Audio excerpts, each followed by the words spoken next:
आप सभी का स्वागत है स्वामी प्रेमानंद जी महाराज के इस विशेष प्रवचन में। दोस्तों, आज के इस वीडियो में हम जानेंगे कि माँ के गर्भ में बच्चा भगवान से क्या क्या बातें करता है। यह विषय हमें जीवन के गहरे रहस्यों और आध्यात्मिक सत्य को समझने का अवसर प्रदान करता है। स्वामी जी अपनी सहज शैली और गहन ज्ञान से इन अद्भुत संवादों का वर्णन करेंगे, जो न केवल हमारे सोच को प्रेरित करेंगे बल्कि हमें आत्मा और परमात्मा के अनमोल संबंध को भी अनुभव कराएंगे। तो आइए इस दिव्य यात्रा पर स्वामी जी के साथ आगे बढ़ें। भगवान द्रवित होकर उसे ज्ञान देते हैं, गर्भस्थ शिशु को, सबको। जी उसे ज्ञान होता है तो सैकड़ों जन्म के कुकर्मों से याद आते हैं, सैकड़ों जन्म के। ओहो, ये मेरे कर्म का ही फल, मैंने ऐसे कर्म किए इसलिए दुख भोग रहा हूं। बेचैन हो जाता है, कैसे निपट पाऊंगा, सैकड़ों जन्म के कर्म जमा है। अब महान अशांति उसके हृदय में, उस शरीर में भयंकर पीड़ा। कुंडलाकार शरीर है, हिल भी नहीं सकता है, बस कीड़े काटते, बड़ी तड़पन, बड़ी जलन, भूख प्यास की जलन। अब एक और भयानक जलन हुई, उसे स्मरण हो जाता है कई जन्मों के, सैकड़ों जन्मों के पाप कर्मों का। 7वां महीना आरंभ हुआ कि ज्ञान का उन्मेष हो गया। अब प्रसूति वायु उसे चला रही है, तड़पता है वो। सप्त धातु में स्थूल शरीर से बंधा हुआ वो जीव भयभीत होकर के पुकारता है, अगर कोई भगवान है तो एक बार मुझे यहां से निकाल दे। वो विनय करता है भगवान से, कोई अगर भगवान है जिसने मुझे इस बंधन में डाला है, एक बार निकाल दे, यहां से जाके केवल भजन करूंगा। जीव कहता, जंतुरुवाच तस्योपशन्नमवितुम जगदिच्छयात् नाना तनोर्भुवि चलच्चरणारविंदम सोहम ब्रजामि शरणम रकुतो भयम में येने दृशी गतिरदर्श सतोनुरूपा। हे प्रभु, मैं बड़ा अधम हूं। ये ज्ञान भगवान की तरफ से गर्भस्थ को होता है। देखो, स्वयं वो इतना कष्ट पा रहा है, फिर जब आप गर्भ हत्या करते हैं तो आपका पाप कितना बड़ा होगा, सोचो। सब माताओं से विनय है, संयम से रहो, सावधान रहो। ये हत्या ऐसी नहीं कि तुम्हारे दान पुण्य से क्षमा हो जाएगी। ये जो भ्रूण हत्या है, गर्भ हत्या है, बहुत बड़ा पाप है। आप लोग अज्ञान के कारण इसको ध्यान नहीं देते, इसे खिलवाड़ समझते हो। कितना ज्ञान है। बेटी मां है, बेटी ही बहन है, बेटी ही पत्नी बनती है, बेटी ही किसी के जीवन को धारण करने वाली बनती है। और आपने गर्भ में देख लिया बेटी है, तुम स्वयं मां होकर उसका साथ दे रहे हो, उसका नष्ट करने के लिए। हमारी तो बात ही समझ में नहीं आती, क्या बुद्धि भ्रष्ट हो गई। अगर पुरुष का इतना महत्व है तो बेटियां ना हो तो तुम्हारी कौन सी गति होगी, सोचो जरा। जीना मुश्किल हो जाएगा तुम्हारा। तुम पुरुष किस काम के रह जाओगे। तुम्हारा अर्धांग काट दिया जाए तो तुम कैसे होगे। ये स्त्री स्वरूप अर्धांग है। जिस घर में मां बहन नहीं है, स्त्री स्वरूप नहीं, श्मशान जैसा वो होता है। ध्यान दीजिए, ये बहुत बड़ी गलती है जो अपनी बेटियों की हत्या करते हैं। ये वो पाप है जो अक्षम्य अपराध है। स्त्री हत्या करना शास्त्रों में बहुत बड़ा पाप कहा गया है। फिर वो तो बच्चा है, बिल्कुल नहीं। जिनसे हो गया है, श्रीमद् भागवत का सप्ताह मूल संस्कृत से सुनो और भगवान से प्रायश्चित प्रार्थना करो कि हे नाथ, भूल से गलती हो गई, दूसरा कोई उपाय नहीं। ध्यान से समझ लीजिए, तुम्हारे भ्रूण हत्या, गर्भ हत्या के पाप को नष्ट करने में एकमात्र श्रीमद् भागवत समर्थ है, दूसरा कोई नहीं। कोई दान पुण्य तीर्थ स्नान तुम्हें क्षमा नहीं कर पाएगा। यह ऐसा महापाप है। अगर हृदय में जलन करके और मूल संस्कृत के द्वारा पूरी 7 दिन में भागवत श्रवण की जाए नियम से, तो भागवत समर्थ है इस हत्या के पाप से भी आपको मुक्त कर देगी। जिनके ऐसे हत्या हो गई हो करवा लो, नहीं तो बुद्धि आगे भ्रष्ट करके तुम्हें हरि गुरु से विमुख कर देगा। ये पाप ऐसा नहीं कि तुम्हें 2-4 माला घुमाने से क्षमा हो जाएगा। ये महत अपराध है। सबकी समझ में नहीं आता, समझ जाओ, नहीं तो आप जहां भी हो वहीं से भ्रष्ट कर देगा। ये अपराध नष्ट नहीं होगा, श्रीमद् भागवत की कृपा से नष्ट हो जाएगा। ये हमें बहुत विश्वास है। श्रीमद् भागवत सप्ताहिकी ये है ही महामहिम। प्रेत योनि को प्राप्त धुंधकारी को सीधे भगवत पार्षद स्वरूप देकर परम पद में आरूढ़ कर दिया। केवल 7 दिन की मूल संस्कृत एक भी श्लोक नहीं छूटना चाहिए। अगर सप्ताहिकी का पारायण हो तो इस भ्रूण हत्या गर्भ हत्या से भी निवृत्ति मिल जाए। अब वो जीव भगवान को पुकारता है, मैं बड़ा नीच अधम हूं। आहा, भगवान आपने जो मुझे गति दिखाई है तो मेरे कर्म के अनुसार ही है, आपका इसमें कोई दोष नहीं।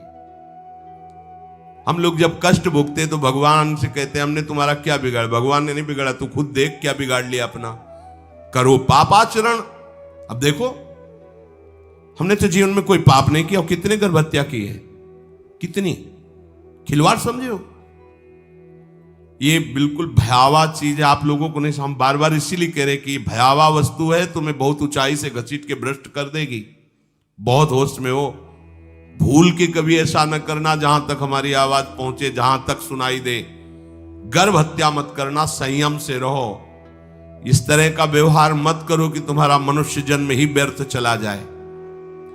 इसमें तीनों को बराबर दंड मिलेगा। गर्भ हत्या कराने वाला, गर्भ हत्या की प्रेरणा देने वाला और गर्भ हत्या में सहयोग देने वाला, जो औषधि डॉक्टर या जो भी, तीनों को दुर्गति होगी। माता पिता प्रेरक और कर्ता।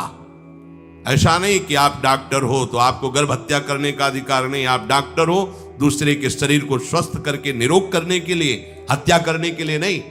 कोई भी हमारा संविधान ऐसा आदेश नहीं करता कि आप गर्भ हत्या कर दो। ना भागवतिक और ना भारतीय संविधान ऐसा संविधान आदेश नहीं करता। अब वो जीव कह रहा है कि प्रभु मेरे योग्य ही है, आपने जो मुझे दंड दिया है। मैंने सुना है कि आपकी शरण में जो आता है आप उसकी रक्षा कर लेते हैं। आपकी जो शरण में हो जाता है वो इस भूमि पर, भारत भूमि पर, विश्व पर निर्भय विचरण करता है। कोई उसे भय नहीं प्रदान कर सकता। प्रभु, मैं इस माता के उदर में माया का रहस्य न जानने के कारण ऐसे कर्म किए कि मैं आ गया हूं। बहुत दुख पा रहा हूं। हे निर्विकार अखंड बोध स्वरूप परमात्मा, मैं बार बार नमस्कार करता हूं। प्रभु, मेरे ऊपर कृपा कर दो, एक बार इस गर्भ से निकाल दो। मैं यहां से बाहर जाकर आपका निरंतर भजन करूंगा। ये वादा करके आए हम प्रभु से सब। प्रभु ने करुणा करके हमें चांस दिया है मनुष्य शरीर। प्रभु, मैं बहुत जन्मों से इस समय स्मृति आ रही देख रहा हूं, कर्मों में भटकता रहा आपसे विमुख होकर के। ये जो मुझे अभी ज्ञान हो रहा है केवल आपकी कृपा से तत्कालिक है। तत्कालिक, एक तत्कालिक वैराग्य होता है। जैसे कथा सुनियो, मन में आया कि अब तो भजन ही करना है। ये तत्कालिक है, स्थायी नहीं है। इसे स्थायी बनाओ। प्रभु, आप अंतर्यामी हो, आप सब कुछ जान रहे हो। तीनों तापों की शांति के लिए भक्तजन आपका भजन करते हैं। मैं देहधारी होकर जीव माता के उदर में मलमूत्र से रुधिर की झिल्ली में फंसा हुआ माता की जठराग्नि के ताप से जल रहा हूं। प्रभु, एक एक क्षण में यहां विकल होकर केवल इंतजार कर रहा हूं कि किस समय मुझे यहां से निकाला जाएगा। दीन बंधु, यहां से कब मैं निकलूंगा। स्वामिन, आप बड़े दयालु हो। आप जैसे उदार प्रभु ने मुझ गर्भस्थ शिशु को ये ज्ञान दिया। हे दीन बंधु, आप अपनी कृपा से प्रसन्न हो जाइए। प्रभु एक बार निकाल दीजिए, मैं ऐसा भजन करूंगा कि दोबारा संसार के दुख में नहीं आऊंगा। कपिल भगवान कहते हैं, हे माता, वो गर्भस्थ बालक शिशु भगवान से प्रार्थना करता है, भगवान का आदेश होता है, तत्काल प्रसव वायु धक्का मारती है। जे ही प्रसव वायु धक्का मारती तो उसको ऐसा भयंकर कष्ट होता है, जैसा पीछे लिखा है कि जैसे जिंदा किसी की चमड़ी उतारी जाए, ऐसा मां के गर्भ से निकलते समय उसे कष्ट होता है। वो अत्यंत कष्ट से व्याकुल होता है। उसी समय उसका वो ज्ञान नष्ट हो जाता है जो भगवान ने दिया था। उस समय उसकी श्वास की गति रुक जाती, जैसे किसी का गला दबा दिया जाए तो कैसा लगेगा। ऐसे ही पूरी भागवती की स्मृति नष्ट हो गई। होश आया तब देखा कि वो बाहर पड़ा हुआ है, माता के उस मलमूत्र में सना हुआ बिष्ठे की कीड़े की तरह। गर्भवास में जो दिव्य ज्ञान प्रकट हुआ था भगवान की कृपा से, वो सब नष्ट हो गया। भूमि परत भा ढाबर पानी, तिम जीवे माया लपटानी। चेतन आई तो रोने लगा। वो ज्ञान कहां गया? वो ज्ञानदाता कहां गया? वो कहता कहां? बोले थाली बजाओ, बच्चा हुआ है। और वो तो रो रहा है कि कहां, वो ज्ञान कहां गया जिसके बल से मैं ये कह रहा था कि बाहर निकाल दो, मैं आपका भजन करूंगा। सब खत्म ज्ञान। जो लोग उसका अभिप्राय नहीं समझते, वो उत्सव मनाते हैं। बालक हुआ है, वो रो रहा है, वो कहां गया ज्ञान? कहां? छोटा बालक यही रोक कहता, कहां? अभी जो ज्ञान उत्पन्न हुआ था, जो अभी भगवान का बोध हुआ था, वो कहां गया? घर परिवार के लोग उसका पालन पोषण करते रहते हैं, उसमें निषेध करने की शक्ति नहीं हो रही। मच्छर काट रहा है, दुख हो रहा है, हटा नहीं सकता बालक।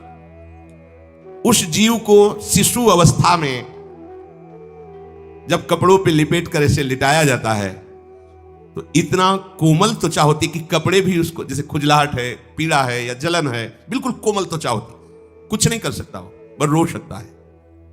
ना खुजलाने की, ना करवट बदलने की, ना उठने की कोई सामर्थ्य नहीं। बड़ा कष्ट पाता है बाल्यावस्था में, क्योंकि त्वचा बड़ी कोमल होती, दास मच्छर आदि जीव उसको काटते हैं। गर्भावस्था का कोई ज्ञान नहीं रहा, सिर्फ रोना ही रोना रह रहा। इस प्रकार उसकी बाल्यावस्था कटी, कौमार अवस्था आई, पौगंड अवस्था। इनमें वो खिलवाड़ में फंस गया। जैसे जैसे बड़ा होता जाता, चेतना, गुनगुना, ये कार, ये प्लास्टिक के ऐसे उनमें मगन है। देखो ना छोटे बच्चों को, अज्ञानवश इसकी ये अवस्था कट गई। बड़े भाग्यशाली ऐसे भी बच्चे हैं जो तुतला के बोलते हैं, उनकी मैया कहती राधा बोलो, राधा। देखो ये सौभाग्य। प्रणाम है उन माताओं को जो अपने बच्चों को भगवान नाम बुलाती हैं कि आप बोलो, श्री हरिवंश बोलो, राधे राधे बोलो। धीरे धीरे उसकी युवावस्था पहुंची। इस समय उसके अंदर एक भूत सवार होता है। जवानी का भूत है, ये सबके सवार होता है। अगर मंत्र चल रहा है तो भूत नहीं चढ़ेगा, नाम चल रहा है तो भूत नहीं चढ़ेगा, नहीं तो भूत चढ़ जाता है। ये कुछ भी करवा सकता है भूत ही तो है ना। वैसे ही पंचभूत लिपट गए, ऊपर से जवानी का और भूत सवार हुआ तो जौवन ज्वर के ही नहीं बलकावा। जवानी में कोई भी ऐसा अपराध नहीं जो हो ना जाए। बड़ा भयानक इसमें स्वरूप होता है। इसमें केवल भोग, एक ही दृष्टि रहती है, भोग भोगना। अज्ञानवश जब भोगों की प्राप्ति में बाधा पड़ती तो भयंकर वो क्रोध करता है, शोकाकुल होकर हिंसा कर बैठता है। जैसी घटनाएं सुनने को मिलती है, राक्षसी घटनाएं, ये भूत है जवानी का। जहां कामना में बाधा पहुंची, क्रोध में वो समझ नहीं पाता कि मेरे जैसा ही प्रिय शरीर उसका है जो मैं वर्ताव कर रहा हूं। सदेहेन मानेन वर्धमानेन मन्युना करोति विग्रहम कामेष्वन्ताय चात्मनः। जैसे जैसे देह बढ़ता जाता है, पुष्ट होता जाता है, वैसे वैसे भोग वासना और अभिमान बढ़ता जाता है। वो काम परवश होकर अपना नाश करना शुरू कर देता है। यौवन, वो फिर खोटी बुद्धि वाला वैसे ही पाप करने लगता है जिन पापों के कारण उसकी दुर्गति हुई थी नरक आदि की। वो मां के गर्भ में आया था। देहाभिमान वश निरंतर मैं करूंगा, मैंने भोगा, मैं वो भोगूंगा, उसे ये ज्ञान नहीं रहता कि मैं वादा करके आया हूं कि भजन करूंगा और इस संसार से मुक्त हो जाऊंगा, भूल गया। इसी शरीर से उसको फिर भयंकर कष्ट भोगने पड़ेंगे। इसी का नाम संसार चक्र है।